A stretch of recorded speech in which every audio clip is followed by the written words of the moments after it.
Well, here we go, friends. It's the launch of the Music Cast. You just spent 11 exhilarating episodes with me discussing coffee and hopefully learning a thing or two about it. Thanks to my friends at leverpresso.com for bringing me all this cool stuff and products to give away. Congrats to Mike Leach for winning that one. And with the launch of a new cast, more of a continuation of the cast, but anyways, a new chapter, comes a new sponsor. So I'm welcoming Varia Brewing to the table. It's a brand new startup company that offers 6 different methods of brewing. And they allow you to explore the world of coffee and tea in your home like never before. This machine is the coolest.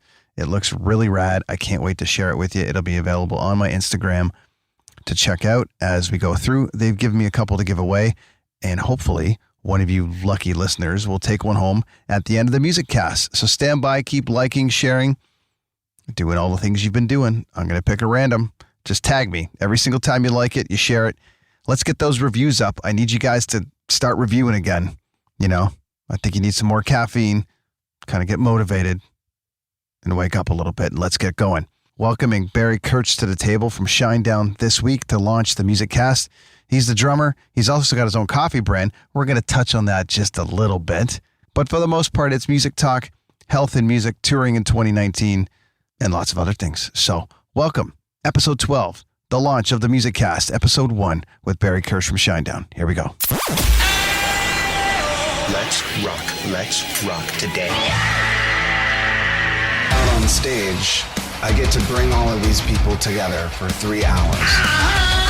You're listening to the Brenton on Tour Music Cast, brought to you by people who love music, people who make music, and all things, well, music. You still don't really know who he is, but he just helped you stop drinking shitty coffee on the Coffee Cast. So, get off the John, grab a ghetto blaster, hit record and play at the same time, and learn a thing or two about music. It's the Brenton on Tour Music Cast. With Barry Kerch, hanging out in Abbotsford, British Columbia, Canada.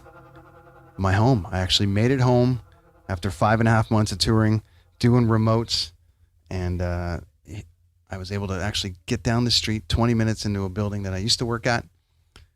Conveniently, Shinedown's playing tonight with Papa Roach.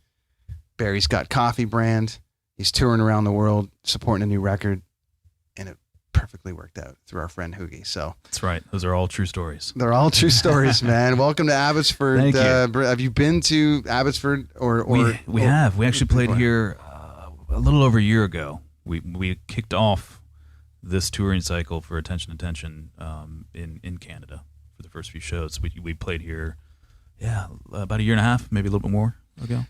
What's your thoughts on Canada, like coming up here to play? Your market's Edmonton, I'm sure, Calgary. Those markets are just killer for rock and roll. So, what's your take on touring through Canada, especially in the wintertime? I'm not a fan of your winters. You can keep them. Being a Florida boy, this is not my weather. Though it's been pretty mild on this run. The first one, it was a little bit more into, I guess, early spring, so it's still pretty cold up here. I love coming up here. It's such a beautiful country, especially when you get into like the Canadian Rockies area and all those things. And we started coming to Canada a little bit late. I think it was around Sound of Madness record time when we finally started to make our way up here and actually do small tours through here. And Kiss took us through Canada, and that was a lot of fun. We got to see a lot of things. So anytime we get to see new places and meet new people, we're having a blast. So I've actually really enjoyed it. And to be honest, Canadian people as a whole are very polite and nice and sorry just because sorry. Well, we do our best, eh? It's the Canadian way. It's the Tim Hortons. Yeah. They put something in the brew. Yeah, it is. So we love it, and we want to do more of it for sure. It's been a good time, and we're making a conscious effort to travel out. It's hard because between cities, it's a lot of long drives, a lot of very long drives, which, it is the music business. There's money involved as well, so we're lucky enough to be able to do it now, but it does take some time. Yeah, and you're touring with Papa Roach, who I think have a Canadian passport. Those guys have been up here so much. Yes. They're great. They, Canada loves them up here. They play a bunch, so it's a great tour to be crossing the path. It's a lot of fun, and we're very good friends with Papa. We've known him for a very long time and done many tours. So for us, it's like a family reunion tour. So this episode, up until this point, I've had the Brenton on Tour Coffee Cast. And we've been discussing my journey through coffee. We've been discussing touring around the world, trying to find the best coffee in the world. Sure. Right in time, I just had the drummer forum with Brent Fitz and Ray, from Korn and Slash. And our stars didn't line up enough to get you on that call where we were talking more coffee, because you have your own coffee brand as well. I do. This is going to be, a new turn for me as far as the podcast, because I've just stopped the first series of the Coffee Cast. Right. And I'm switching to music, and you get to be the first guest. Conveniently, you also have a coffee brand. So right. we're gonna merge the two. I love it. And we're gonna have a coffee chat and a music chat. Something that is a little bit new for the listeners who are tuning in to, hear. They've been tuning in to kind of hear about roasting and branding. We'll get into that. But I also want to talk about music, because this is what you and I do for a living. Right. You play drums, and I tour watching drummers play nightly. Well, you're a player as well. Back in the day, there was a time. So I think what we're going to do, I want to have a bit of a chat about. So you guys are Jacksonville. Is that where you guys are? What part of Florida you guys were from? Yeah, Jacksonville originally. I'm the only one that still lives there. So I just spent some time at Flamingo. Okay. With the guys down there with Paul and those guys, and there was some great coffee in that city, which was amazing. So, how did the coffee thing come together for you? Is this a love of coffee, or where did that start for you? Because you've got your own brand, which is Spartan Brews. Spartan Brews, and it's been amazing watching you guys. Like Dave Elfson was on, and Korn, Ray from Korn, and they got their coffee. So how did yours come together? Like it was weird. I mean, as far as the company coming together, a good friend of mine is my partner in the company. His name's Steve, retired Army. And we've been always talking about, because he used to tour for a while too. He toured with Stain and did the tour stuff after he retired out. And so we'd always talk like, what would you do if you didn't have this life? Or what do you do on your downtime? I'm like, I don't really do much. I love to cook, and I drink a lot of coffee. And he's like, what do you mean coffee? And I was like, well, I love coffee. I have for a long time. And it kind of snowballed that way. He took the reins because he's more business savvy. I'm the artsy guy. He's the business guy. He's in law school right now as his second career, just for the fun of it kind of thing. So he came to me and said, we're doing coffee. I went, what do you mean we're doing coffee? He said, we're going to start our own coffee brand. What do you think of this?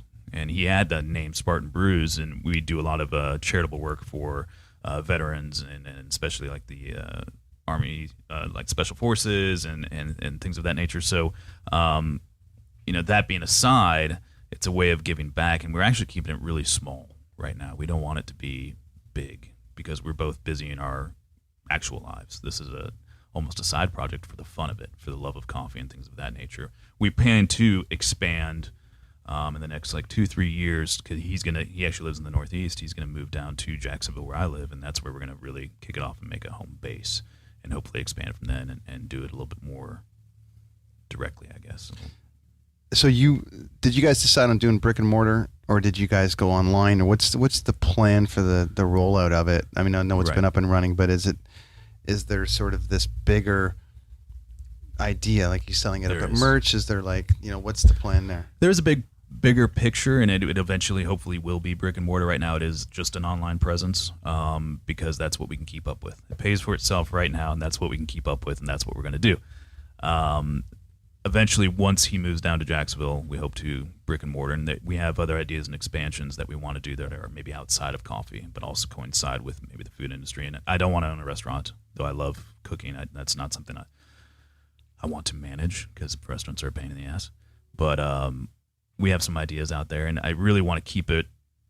I do gift bags in our VIP meet and greets, and we did like a get up roast for the song and for radio stations as a promotional item. But I really want to keep this separate from Shinedown, because this is my thing. But I also don't want to ride on Shinedown's back. I don't think that's fair to the other three guys in the band, unless they had a piece of it as well. And unless they're addicted to coffee, which the 3 of the 4 of us are. Zach does not drink coffee. I think Eric has a problem. Honestly, he probably goes through 10 cups a day. that guy drinks some coffee. He needs to get together with Dave Grohl and find out who his coffee therapist was. Yeah, right. It's a problem. It's a problem. I'm a 3-4 cup a day kind of guy. I don't take it too far, but that's how this business side of it started. But my love affair with coffee started as a teenager. My parents took me to New Orleans on a vacation, and I tried the coffee at Cafe du Monde, and it was a Cafe LA, and I was like, I love this. And that was it. And then when I was in college, I worked at coffee shops. Started in one of the bookstore coffee shops, one of the major chains, and then ended up on campus. There was a private roaster, which is no longer there, on the college campus where I went to college, and I ran that store and really had a lot of fun. And that's when I fell in love with coffee and the art of being a barista. And I could also, that's how I met my wife. So you can pick up girls by giving them free coffee. It really, truly brings everyone together. Yes, it does on many levels. So that's where the love of it started, in the art of being a barista. And I wasn't the best. I mean, it's the technology and the skills have gone so far that I just can't even keep up at this point.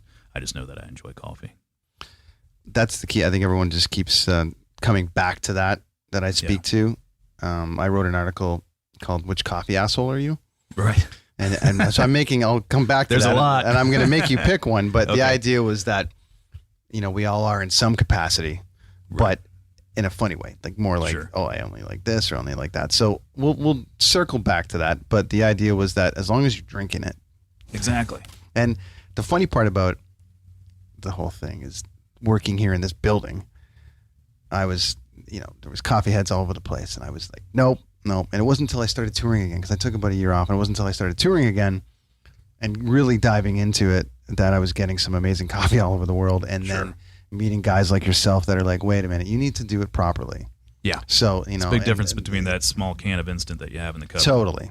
So, ironically, you live in Jacksonville where Maxwell House is. Yeah. And, and it smells great. And it smells great all the time. I've never been to a town where it's like sometimes you go to like parts of, like in Moncton, or you go to in parts of Canada where it smells like, sulfur or Right. or different gases Gasoline, because of the oil. industry or something like that.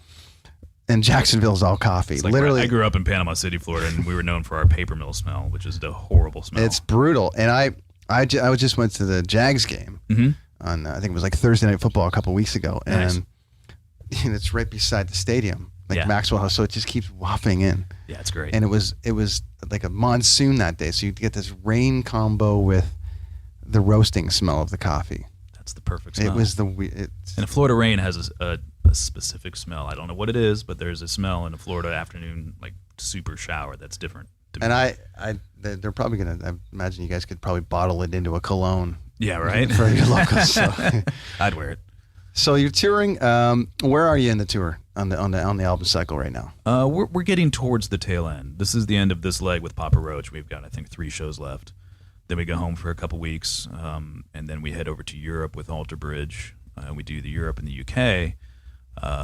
Get home around December 22nd, and then we're going to take a little bit of time off. January, February, we're going to do somewhere in the spring of next year a slew of festivals, and then we're going to do some evening with shows, which are more intimate shows, theaters, that kind of thing, and just do maybe a longer set, do some deep cuts, shows for the fans, and then it's time to get into another record. So that's kind of the plan right now. We're at the tail end of this record, but there's still a lot more to do, and we also have we did a movie, or are doing a movie alongside this record, and that's still in its infancy as far as how we're going to release that and which format and all those kinds of things. Is it going to be a Netflix thing? Is it going to be a YouTube thing? We don't want to.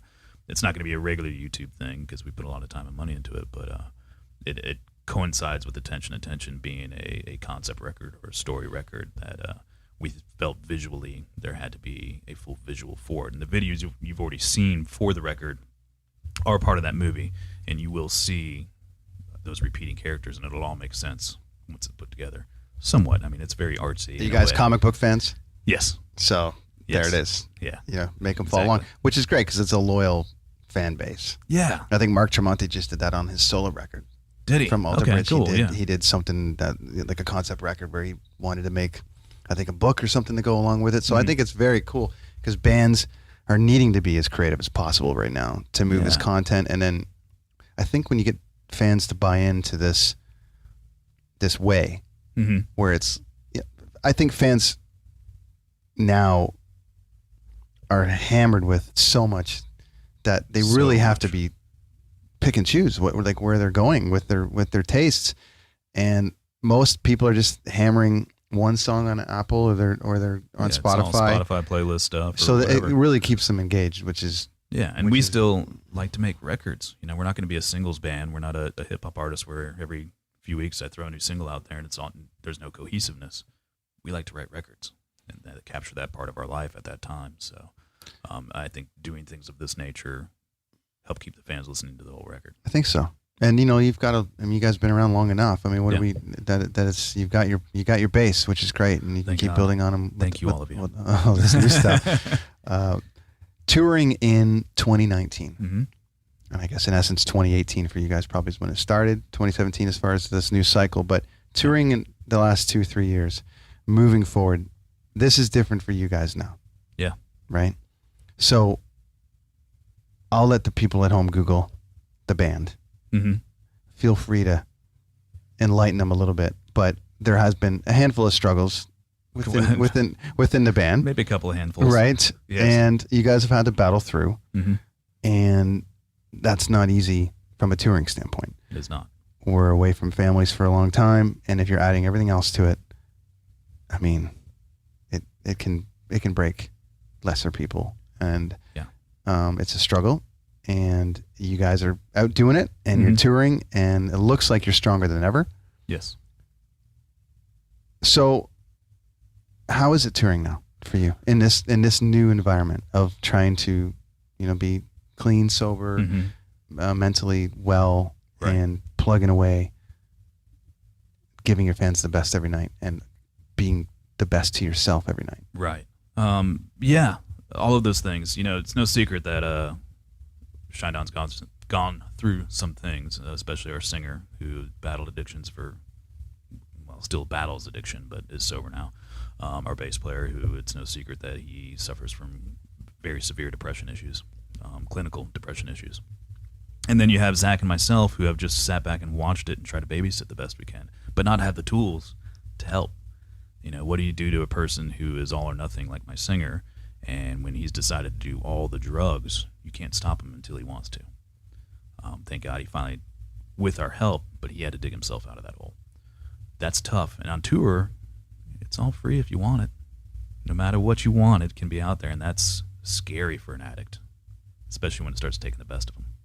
I remember a long time ago waking up in the mornings, setting my alarm for 5 o'clock in the morning just to put my finger under his nose to make sure he's still breathing or roll him over. I hated those days. And for me, thank goodness, I've never done drugs. It's not a thing. I don't do those things. I like my beer, but I never let it, it never took a hold of me like it does in an addictive way. And then with Eric, it's hard to understand what depression is when you don't have it. And you see him, he wakes up in the morning and you could just see it on his face. And he knows he's depressed. He knows he just has this dark cloud, but none of the medications that he tried worked for him, so he got off those, and he's better off without them. He quit drinking not because he was an addict, but because it put his head in that bad space. If he had one too many drinks, he'd wake up the next morning and the darkness was there, and it's sad. And so I try to be a friend of him, but befriend him by being positive around him, but sometimes he just doesn't want any of that.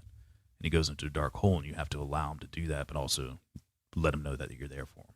Or hit him up in his hotel room and go, hey, man, let's go grab a coffee, or something of that nature. So in dealing with all that and living through all of that, we're in the best place now because, one, Brent's sober. We all work out together. We've gotten healthy over the years, and this started probably around, I'd say, the Amaryllis time period. Brent looked back at pictures of himself during Sound of Madness, which is one of our most successful records, and he says in his brain, we could have been so much more successful if I would have just taken care of myself instead of getting big. Because he got pretty big there for a while. He was well over 200 pounds. And on a 5'7", 5'8" frame, that's a lot of weight he was carrying. And nobody wants to put that on the cover of Rolling Stone magazine, unfortunately. I think to that point, though, many would argue the fact that he's alive and Yes. you guys are touring Yes.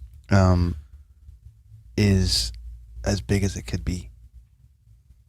I'm not talking about success from album sales. Right. You're still a band. Yeah, we're You're still a still band. alive. We're still touring. You're still touring. Absolutely. So that is a massive win. Yeah, and I think That is a and I massive agree. win. It is a massive win, and trust me, we're all four of us pat ourselves on the back, but also knock on wood every single day and pinch ourselves looking at the successes we've had.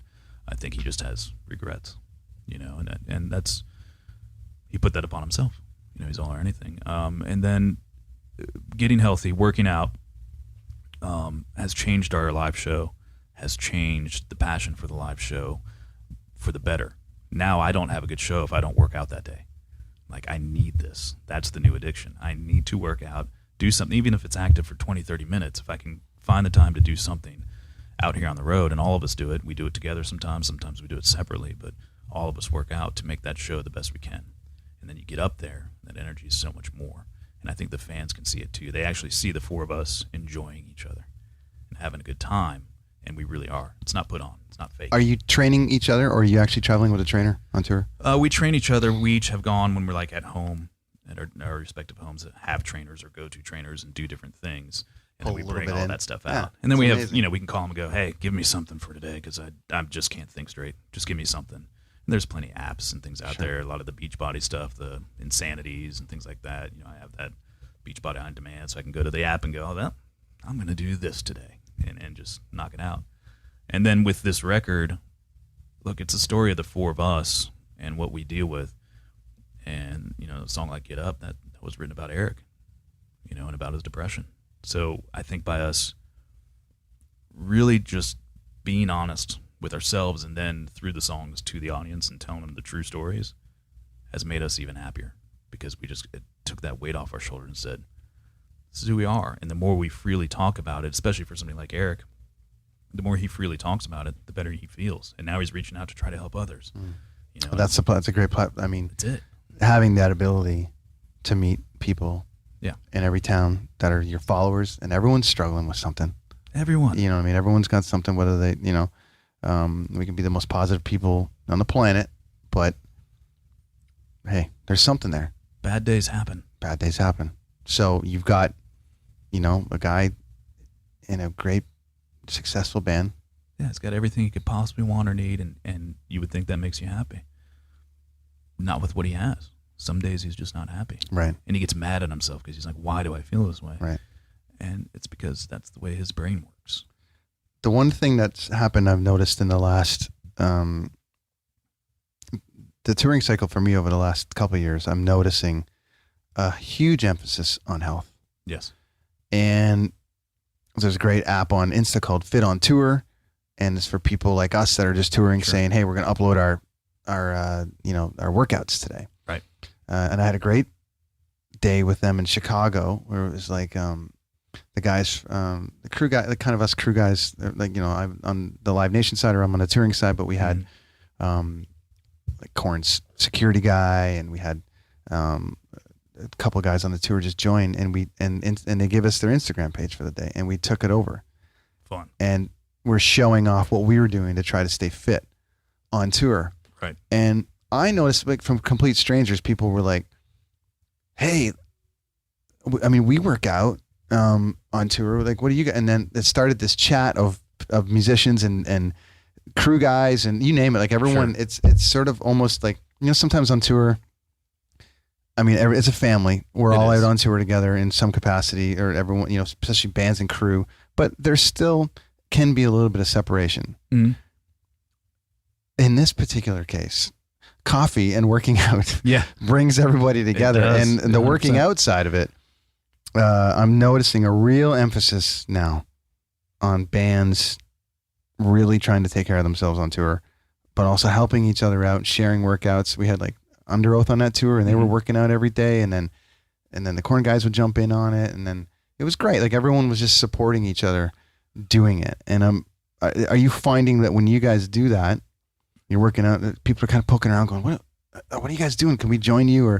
Or you're just kind of supporting each other, and your crew's on board with the same idea? And like, are you finding that it's to go with this new way of touring? It's like, well, it used to be the bar and it used to be this and that. Now it's burpees and jump squats. Yeah, and it is. and espressos. Yeah. Right. Yes, because we call it our little prison gym. We actually, once one of the semis is emptied out, we have our workout gear in there and everything, and I hang my heavy bag because I do enjoy boxing as well. And we have all of our workout gear, and so we'll work out in the back of a truck. And so people will be walking on the loading dock all day long, and we're in there sweating our butts off. So people have come in and said, "Hey, tomorrow, do you think I could join you?" And we're like, "Yeah, it's judgment-free zone. Come in, do our workout with us. Whatever you can do, you do. You do you." And we've had crew guys come in. We've had other bandmates come in. We've had all sorts of people join us, and we've had trainers come out and then train us in the our little prison gym. And it's fun, and it makes for I think a better morale than being hungover every single day. And I think gone in a good way. Gone are those days. It's not 1985 anymore, where It's not 2006 anymore. it's not 2006 anymore. You're right. It's all available, and you're being filmed at all times. You're not going to be doing the same stuff you used to do back then, and I think that's for the better. It's a lot healthier. It feels a lot better. I think you're gonna. I think there's certainly an emphasis on it. I know the touring world is definitely trying to support each other, and it's really about time. It is, and I think I don't want to say that there's a stigma to it, but there's this weirdness of like everything that's rock and roll, and I think people are growing up now, or not growing. I think people are just like, no, it's time. Yeah, it's time. I just played 4 shows in front of 100,000 people, and I'm miserable. Well, we got to figure that out. Yeah, we got to figure that out. And and I'm I think it's great. There's a new app that just started on Insta as well, called Your Tour Support. Mm-hmm. I think they just released it on World Mental Health Day. Okay, and it looks like it's going to be a great platform for people in our world to reach out and be like, hey, 6 in a row, miss my family. Guys want to go to the bar. I don't want to go to the bar. Yeah. What do I do? And I think that, to coincide with the working out and all the rest of it, I think it's great. I think it's a really great thing. And you guys, I think that's amazing because it is hard out here, and people look at you, and yes, we do have a life of luxury in a lot of ways, but it's also a life of very hard work, and it's lonely. It can be very lonely out here. Even if you don't have issues, it's lonely. That hotel room, those 4 walls close in on you, and you don't know what to do, and you're in the middle of nowhere, and there's not exactly a beautiful state park to go walk through. What do you do? And sometimes you end up in the bar. I know I do, and still do occasionally. I might tie one on occasionally, and that's okay. But you don't want to do that every day off, and it becomes that routine, and then that's when you end up in trouble. Especially if you're trying to build a big giant coffee brand. Yeah. And you're trying to build, to stay healthy and trying to build my brand. And we've come to the terms now that that's a big show we're putting on, and we're responsible for it. 100%. And we want to give 100% of that crowd.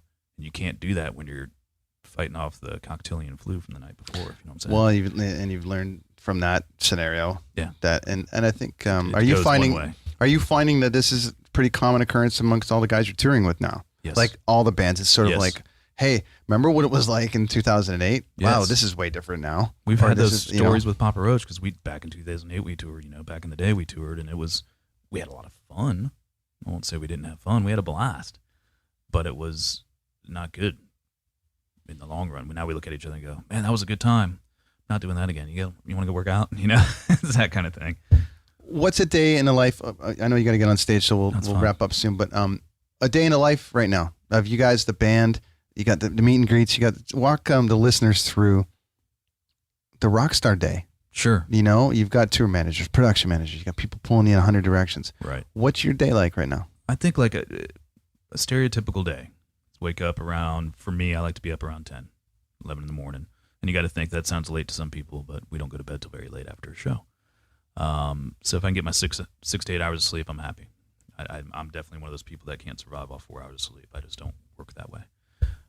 Get up, morning ritual of whatever, brush teeth, etc., and then get some lunch. That's what I do. And then at 1 o'clock, 2 o'clock, I'm in the gym.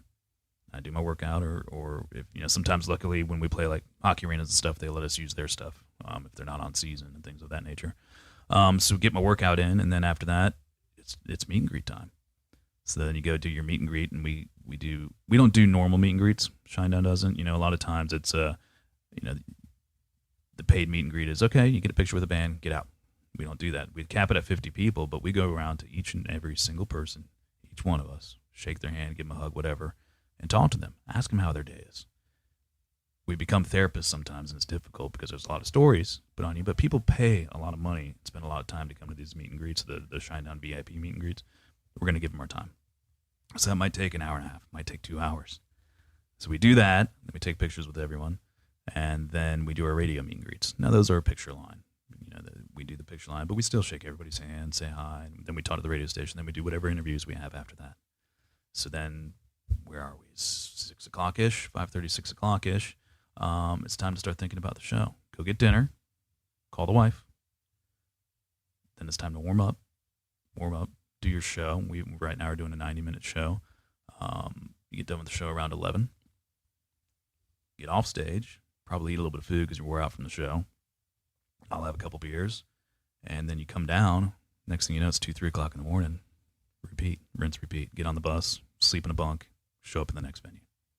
Figure out how to get in, follow the signs, do it all over again. It can be very monotonous day, and that's why you got to find things outside of it that you enjoy. Like Eric's been doing a lot of writing lately, and that's been helping him. Just short stories and things, and whatever he wants to write, he's just been practicing writing. Brent is, with his addictive personality, all business all the time, no matter what. He's constantly on the phone with the management label. He is just all business all the time. That's Brent lives, eats, and breathes Shinedown. The only thing outside of Shinedown he cares about is his son. That's it. It's actually amazing to watch Brent the way he works now that he's cleaned up, because he has to have a focus. He can't stop, otherwise those demons come back. Zach's a social butterfly, so he's just flitting around and talking to all the other bands. That's kind of his thing for me. I might play a video game here and there, but I like photography. So I'm very much an amateur photographer. But if I get a good day off, like we just had a day off in Penticton, and went up to the Giant's Head. I love it up there. It's one of my favorites. Beautiful. I got some great shots, and I spent a couple hours there. That's my peace time, or podcasts, or masterclass. I watch a lot of cooking stuff because that's my passion outside of Shinedown. When I get home, I love to cook. So, and we do it out here. Zach and I actually have a large smoker out here, and we'll do smoke days after the show, and we'll feed all the buses. Every band will put a rack of ribs on their bus, and sounds like it's the perfect fun for tour. us. And it gives Zach and I something to do. You find something to break up the monotony. Yeah, no, it's great. You need things to do, which is where this podcast came out of, was finding things to do outside of us being busy. But it's like, we tour around the world and see some of the most amazing sights. Yeah. But the coffee journey's been amazing, and then meeting people that are, in it and discovering it and traveling, and we all have kind of we're kind of the same mind, where we're all looking for things to do. So it's great to meet people like yourself. This is home for me, so I'm not actually touring. This is great. This is like home, but still finally get to be home and actually come see a show. But I know, to fit this into your day, I really appreciate it. Absolutely. So thanks for that. And thank you for doing it. Let's let people know where to go here. So we got coffee, we've got your website, drumming, you're doing lessons. Like, tell me and tell our listeners where they can find you, and anything that they should know. Sure. Well, if you want to try some of the coffee, SpartanBrews.com is the place. I believe we also have some on Amazon as well.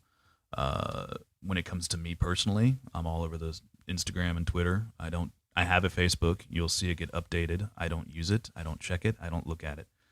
It's just a figurehead for my Instagram photos to show up on. But it's there if you want to follow it. Same with Spartan Brews. There's Facebook and Instagram and all those things. And Shinedown, of course, is on all the social platforms and whatnot. So it's pretty easy. If you just type in your little Google machine, my name or Shinedown, you'll find it. Awesome, man. And congrats on the record. Thank you. And the touring. Be sure to keep drinking great coffee. You as well. The great thing is that you guys are out with Alder Bridge. I'm going to be in London on your show day. So it sounds to me like, I finished the night before you guys. Perfect. And I'm sticking around the extra day to kind of check it out. I just saw their CD release party, and I'm going to call it CD release party because I'm in my 40s. So that's what it is. That's our generation. But I just saw it in Orlando, and to be able to see the first show and the last show on that tour is going to be cool. And the fact that you guys are on it, It's great, and I think Seven Dust are out on. They're on the UK run, so it'll be Seven Dust on that one. And so that's going to be awesome to see. So I think we got to try to get a workout in. I'm in. We're probably all staying at the Continental anyways. I have no idea. Attached there. I have no idea. And some coffee. I'm in for both. Yeah. Now, before we wrap this up, where were you when you went, that's a good cup of coffee? What was it? Italy, yeah. Italy started it. I can see Italy that. started it, and it was a branded one. It was Ely. Yeah, that's a great coffee. So it was Ely backstage. I don't judge. There was an Ely espresso machine, and I had a handful of espressos over the years, but I wasn't a coffee guy, and the listeners know this, but I was not really a coffee guy. But then I had a handful of espressos over the years, personally, traveling and all the rest of it, and then I just needed one and had one, and then another one. And then another one, and then it was Lavazza, and then it was Tim Wendelboe, and then it was all these different ones. Yeah. And then I just got the best coffee tour in the world. So the Italians definitely do it right. There's some great stuff everywhere, and the journey never ends. No, because there's so many great little regional, local places that you find, and some in the middle of nowhere. You're like, wow, that's a great cup of coffee. That's amazing. I'll leave you with, which coffee asshole are you? Okay. I don't know. Well, I'm the new coffee drinking asshole. Okay. The number one coffee asshole is the guy who wears the apron or the girl who wears the apron, but in a good way, because they make some amazing coffee. The really great baristas. There's different kinds of coffee assholes. There are ones that that refuse to accept any other kind of coffee. They won't drink Starbucks. They won't drink Tim Hortons or Dunkin' Donuts, Maxwell House. Right.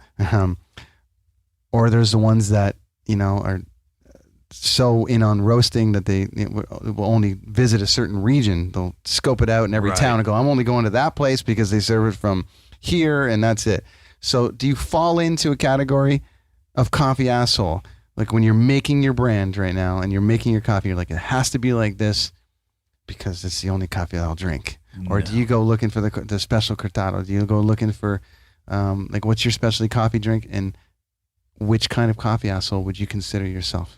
As far as coffee asshole, I think I'm the experimental kind. I want to try it all and see what it is. I don't care. And you know what? If I'm out in the woods camping and all I have is some Sanka instant coffee, I'm still out in the woods and I'm going to drink some coffee and it's great. I don't care. I'm not that guy that goes, I can only have that one brand, or it wasn't made on the specific machine at the certain time and it didn't come from, it's not a Tanzanian pea berry that I got, sourced locally and roasted myself. I like a good cup of coffee and good conversation with a good cup of coffee. That makes me happy. I love going to my parents' house, and I've got them on my coffee now, but it used to be I'd go to their house and they would have Maxwell House instant coffee. But I got to hang out with mom and dad and drink a cup of coffee, so I'm that kind of coffee really about the asshole. company. It's really about the company, and that doesn't make you an asshole. That makes you a coffee drinker and an entrepreneur. Yeah. And a lot of things. I just like to experiment, so I think that's the fun of owning a coffee business is, what blends can we make? How can we source them? Where's it coming from? How does it taste? I'm not a light roast guy, so I don't really like our breakfast blend as much as I like the darker roasts. Doesn't mean that other people don't. It's a good breakfast roast. It's a good light blend. It's not mine. Well, best of luck to you. Thank you. With it. I can't wait to try it, and let's catch up in London. Please do. I will see you in London. We'll revisit this and do a bit of a workout, and I'm in. You can put me through the ringer. Yeah. Thanks for the time, Barry. The first guest on the Music Cast. Yes, Music Cast. The Music Cast, but we had to touch on a little bit of coffee. Thanks for joining me this week. Travel safe out there. Everybody check out Shinedown online, wherever you get your music. Just get the music. Get the music. That's the key. Thanks, friends. Until next week.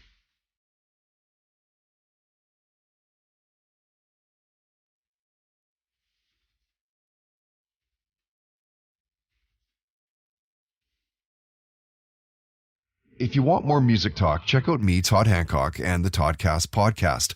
We release on Tuesday, Spotify, SoundCloud, iTunes.